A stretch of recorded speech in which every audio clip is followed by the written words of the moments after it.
voudrais rendre témoignage à la fois ma qualité d'élu qui depuis longtemps, très longtemps, s'est penché sur cette compétence spécifique qui est la nôtre, et aussi comme praticien au quotidien d'une mission qui est celle de servir la puissance publique en direction d'une mission qui est au cœur de l'engagement sociétal, qui est celle de l'éducation nationale. À écouter la conseillère exécutive qui part 7 fois, ce ne sont pas les 7 péchés capitaux, madame la conseillère exécutive, qui par 7 fois a indiqué que l'exécutif avait raison. Je me pinçais. Cette forme d'autoproclamation et d'autosatisfaction masque en réalité un certain nombre de failles qui, madame la conseillère exécutive, je le dis, et je m'adresse aussi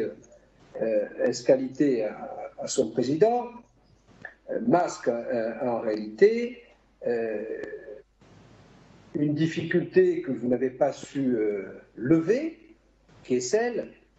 du droit d'abord, qui est celle de la méthode ensuite, et qui est celle de la politique et du regard politique que vous avez posé sur ce dossier enfin. Et ce n'est pas créer de la polémique que d'affirmer, y compris avec parfois un peu de théâtralité, je veux bien vous le concéder, que nous ne sommes pas d'accord, mais pas d'accord du tout sur la façon dont vous avez abordé ce sujet. Et je voudrais qu'une bonne fois pour toutes, nous fixions les conditions et les contours qui nous amènent à diverger fondamentalement sur cette approche. La divergence fondamentale ne touche pas au fond de l'ouverture et de la fermeture des établissements, elle touche d'abord à un problème de droit qui se situe au confluent de l'autorité fonctionnelle et de l'autorité hiérarchique que vous avez sur vos agents et qui vous a conduit à une interprétation de droit qui vous laisse penser, je cite, puisque ce sont les termes que vous avez repris, que vous pouviez engager les conditions d'une fermeture générale, fût-elle partielle, des établissements. Je continue à penser qu'en droit, vous n'êtes pas fondé, et quand je dis vous n'êtes pas fondé, la collectivité de Corse, représentée escalité par son président et sur lequel nous avons délibéré, rapport sur lequel nous avons délibéré, n'est pas fondée à décréter, à avancer, à même proposer certainement, mais par l'objet d'un acte administratif, à considérer qu'il est autorisé à fermer ou à ouvrir un établissement. Et je le regrette fondamentalement. Je pense que la polémique de droit, ce que vous appelez la polémique de droit, qui ne doit pas faire l'objet d'un psychodrame, puisque vous écrivez, je cite, que vous êtes heurté, non pardon, que vous avez fait l'objet d'une contestation, d'une hostilité marquée de la part du rectorat et d'une action en justice. Mais en quoi est-ce hostile que d'essayer de purger une divergence d'appréciation en droit et de convoquer le juge administratif pour qu'il tranche? Je regrette du reste, et j'aurais souhaité qu'on aille non pas vers un déféré, mais un référé pour purger cette question de droit. Très rapidement, moi je pense, et c'est mon avis, même si vous affirmez dans votre rapport, je cite, nous considérons pour notre part que le droit à respecter, je pense exactement le contraire. Je pense que notre collectivité n'est pas fondée à prendre la décision que vous avez prise, qui n'est pas du reste une décision de fait, mais qui est une décision qui s'adosse à l'autorité que vous avez sur les agents, et vous ne pouvez pas réécrire l'histoire a posteriori, puisque les faits sont là, d'une part, et les écrits restent. Puisque lorsque vous avez été alerté sur des considérations, sur un ton que vous considérez comme, je cite, relevant de l'instrumentalisation ou de la polémique, lorsque vous avez été alerté sur l'idée que vous n'étiez pas fondé à le faire, vous avez enfoncé le clou. En date du 25 mai, vous écrivez un courrier au chef d'établissement dans les termes que vous reprendrez 2 jours après lors de la session. Vous écrivez, je cite, en parlant des chefs d'établissement, ils pourront mobiliser les équipes nécessaires, continuer à aménager si cela justifie, etc. Ces situations ne doivent cependant pas se confondre avec une mobilisation des agents qui viserait à préparer une mise en considération, une mise en condition opérationnelle pour un retour des élèves dans les établissements. Mais comment est-ce que vous pouvez écrire une chose pareille? En réalité, vous autorisez les chefs d'établissement je reviens sur la considération de fond sans y être autorisé, vous autorisez les chefs d'établissement en gros à faire du travail, mais surtout pas pour créer les conditions qui sont celles du cœur de métier d'un établissement, qui est d'organiser des séquences pédagogiques, c'est-à-dire l'accueil des élèves. Ça, c'est le droit. En termes de méthode, comment est-ce que vous pouvez écrire dans le même rapport, outre hostilité, que vous avez entretenu, et je veux bien vous l'admettre, puisque j'en étais partie prenante, des concertations qui relèvent de besoins et des autorités académiques, je cite, quand elles ont accepté le débat. Est-ce que vous pouvez me citer une seule réunion durant laquelle les autorités académiques n'auraient pas cité le débat? Vous allez plus loin, et donc vous rentrez précisément dans le champ pédagogique. Vous rentrez dans le champ pédagogique et vous expliquez, je cite, nous sommes allés plus loin que les préconisations des autorités académiques en proposant un suivi individualisé. Mais est-ce que vous pouvez me citer une situation qui témoignerait du fait que vous êtes allé plus loin que les autorités académiques, se faisant en méconnaissant précisément le champ d'intervention qui est le nôtre? Je parle de notre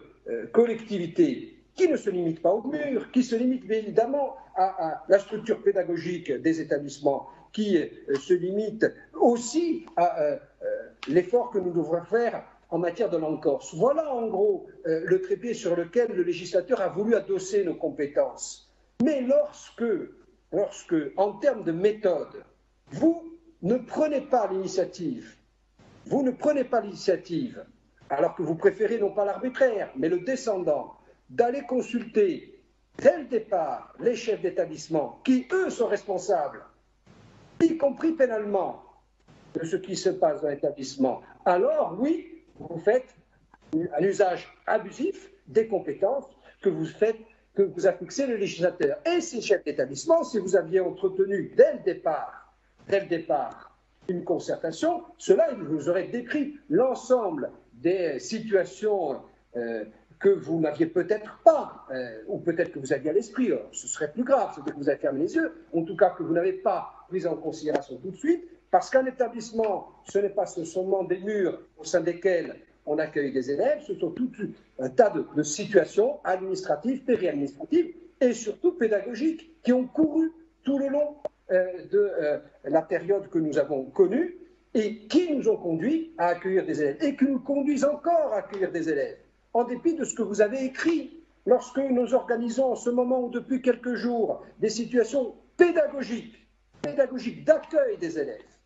pour créer les conditions afin que ceux qui ne seraient pas retenus au premier tour du baccalauréat le soient dans quelques semaines. On ne sait pas qu'on va attendre l'autorisation du président du conseil exécutif, parce qu'on en est le champ pleinement compétence des services de l'État. Et s'il avait fallu que vous ne mobilisiez pas vos agents en vertu de l'autorité hiérarchique que vous possédez pour que cela se fasse quand même, des agents de l'État l'auraient fait, parce que c'est leur cœur de métier. Et ce qui est en jeu, ce ne sont pas des aspects polémiques, c'est l'acceptation d'abord de la différence d'appréciation qu'on peut avoir en droit sur ce sujet, c'est le défaut de consultation, de concertation que vous avez eu dès le départ sur cette affaire, et et je le dis sur un ton cette fois plus politique que j'assume, c'est une interprétation, ce faisant, vous laissez penser que le service public de l'éducation nationale est davantage entre les mains des services de la collectivité que des services de l'État, puisque laisser penser qu'on a le pouvoir de fermer un établissement scolaire dans lequel on accueille des élèves, c'est laisser penser, et c'est une trajectoire politique assumée ou pas de notre part, contre laquelle je m'insurge, car il y a des fonctionnaires d'État qui ont choisi la fonction publique d'État, qui veulent précisément,